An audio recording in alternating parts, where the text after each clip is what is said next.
घमंडी ससुराल की। रमा को शादी के बाद भी पढ़ाई लिखाई का बड़ा ही शौक था।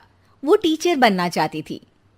रमा का ससुराल शहर के सबसे अमीर घरों में से एक था, पर साथ ही उसके ससुराल वालों को अपने बिजनेस और पैसों का बड़ा ही घमंड था।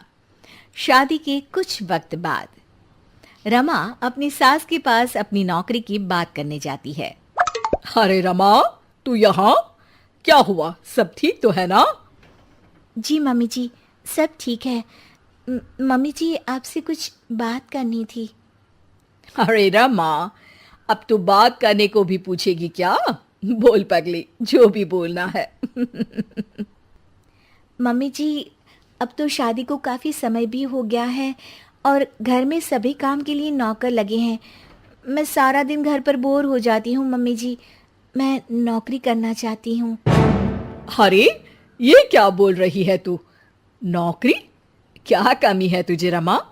तुझे पता नहीं, हमारा बिजनेस शहर का सबसे बड़ा बिजनेस है और तू नौकरी की बात कर रही है।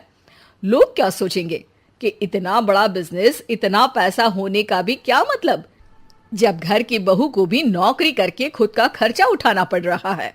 नहीं रमा, तू बिल्कुल नौकरी नहीं करेगी।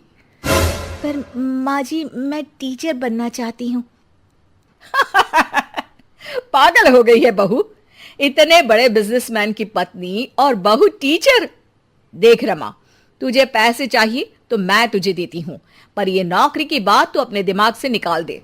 और जो सारा दिन वो किताबें पढ़ के तू अपना दिमाग खराब कर रही है ना, उसे भी दूर फेंक दे। मम्मी जी, पर समझिए तो। रमा, देख, अगर तुझे यही बात करनी है तो चली जा यहां से, वरना मैं आज तुझे राहुल से बोल के तेरे मायके वापस भिजवा दूंगी, फिर वहीं गरीबों की जिंदगी में सड़ना। रमा छोटा दिल करके वहां से चुपचाप अपने कमरे में वापस चली जाती है। कुछ वक्त बाद रमा का पति राहुल कमरे में आता है। अरे रमा, क्या हुआ?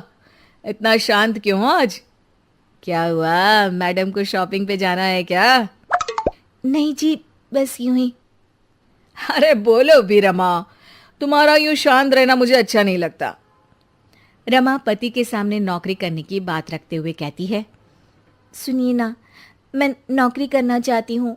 मम्मी जी से इस बारे में बात हुई थी, लेकिन उन्होंने साफ इनकार कर दिया। इसलिए मैं आपकी सहमति चाहती हूँ।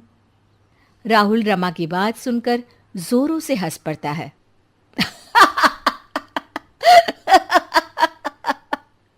अरे रमा, तुम पागल तो नहीं हो गई हो? तुम्हें नौकरी करनी है। क्या कमी है तुम्हें? तुम्हें शॉपिंग पर जाना है तो मेरा क्रेडिट कार्ड लेकर जाओ। और वैसे भी तुम एक अमीर बिजनेसमैन की पत्नी हो। तुम भी ना रमा। रमा राहुल के सामने नौकरी करने की जिद करती है। पर सुनिए तो, मैं नौकरी पैसों के लिए नहीं, अपने लिए करना चाहती हूँ। मेरा बचपन से टीचर बनने का सपना था। मैं उस सपने को पूरा करना चाहती हूँ। पागल हो चुकी हो तुम। बिल्कुल पागल। राहुल भी माँ की भाषा बोलता है और रमा के सपनों का मजाक उड़ाकर सो जाता है। रमा फिर से अपना दिल छोटा करके सो जाती है। अगले दिन सुबह रमा मम्मी जी से कहती है, मम्मी जी, मैं पास वाले बाजार तक जा रही हूँ। ठीक है बहू, पर शाम को जल्दी लौट आना। जी मम्मी जी।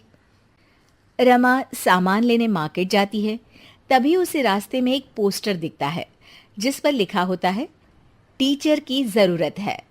रमा उसे देख बहुत खुश हो जाती है और बिना सोचे वहां चली जाती है। अब सुनिए, मैंने बाहर आपका पोस्टर दिखा, टीचर की ज़रूरत है, तो इसीलिए मैं अंदर चली आई। अरे मैडम, आप तो कोई बड़े परिवार से लगती हैं। हमारा तो बस एक छोटा सा एनजीओ है जिसके लिए हमें एक टीचर की ज़रूरत है जो कम पैसों में इन बच्चों को पढ़ा सके। अरे नहीं नहीं, मुझे पैसों की ज़रूरत नहीं है। मैं बस इन बच्चों को पढ़ाकर टीचर बनना चाहती हूँ। अच्छा मैडम जी, अब कल सुबह से रोज आ जाइएगा। रमा वहां से चली जाती है।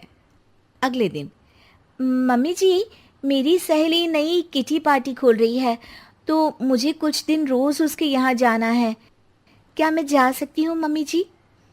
सासू माँ खुश हो जाती है। अरे वाह रमा, किटी पार्टी, मैं भी चलती हूँ तेरे साथ। सासू माँ के साथ चलने की बात सुन रमा डर जाती है। जी जी जी जी माँ जी, वहाँ कोई आपकी उम्र का नहीं होगा, आप वहाँ बोर हो जाएंगी। अच्छा ठीक है बहू, तू जा, पर शाम को वक्त से आ जाना। हाँ। रमा सासू माँ से झूठ बोल बच्चों को पढ़ाने निकल जाती है। वक्त बीतता चला जाता है और कई दिनों तक यही सिलसिला चलता रहता है। एक दिन अचानक, अरे, ये रमा के कमरे में कॉपी और पेन, ये तो बच्चों की कॉपी लगती है। रमा, ओ रमा, तेरे कमरे में ये बच्चों की कॉपी और पेन कहां से आया? रमा डरती हुई वहां आती है। जी जी मम्मी जी, वो बुक ना शायद मेरी सहेली के बच्चों ने रख दी होगी, तभी आज बैग खोलते वक्त यहीं रह गई। सासू माँ रमा की बात सुन शक में आ जाती है। अगले दिन जब रमा घर से बच्चों को पढ़ाने निकलती है तो सासू माँ रमा का पीछा करती है। अचानक सासू माँ रमा को स्कूल में रंगे हाथों पकड़ लेती है। ओह माय गॉड, तो ये थी तेरी किटी पार्टी। मेरे तो करम ही फूट गए जो ऐसी बहू मिली। क्या मुंह दिखाएंगे हम दुनिया वालों को जब उनको ये बात पता चलेगी कि इतने बड़े बिजनेसमैन घर की बहू छुप के यहां नौकरी कर रही है। ओह गॉड, ये सब देखने से पहले मैं मर क्यों नहीं गई? तूने तो हमारा नाम ही डुबो दिया। चल घर, अभी बताती हूं तुझे। सासू माँ गुस्से में रमा को घर ले ही जा रही होती है कि तभी वहां स्कूल का मैनेजर आ जाता है और रमा से कहता है, अब मैडम जी, आपका बहुत बहुत धन्यवाद। आज आपकी वजह से हमारे एनजीओ के बच्चों ने शहर में टॉप कर हमारे एनजीओ का नाम रोशन किया है। आपका शुक्रिया मैडम जी। इतने अमीर परिवार से होने के बावजूद भी आपने बिना पैसों के इन बच्चों को पढ़ाया। जब तक आप जैसे लोग इस दुनिया में हैं, कोई गरीब का बच्चा पढ़ाई में पीछे नहीं रहेगा। मैनेजर की बातें सुन सासू माँ का रमा के प्रति दिल पिघल जाता है और वो रमा से कहती है, बहू, तू कल से रोज इन बच्चों को पढ़ाने जा सकती है, पर साथ ही इन बच्चों के लिए नए कपड़े और किताबें भी ले जाना। इन बच्चों की पढ़ाई में कोई कमी नहीं होनी चाहिए। सासू माँ की बातें सुन रमा खुश हो जाती है और फिर से बच्चों को पढ़ाने में लग जाती है, पर अब छुपाकर नहीं, खुलेआम।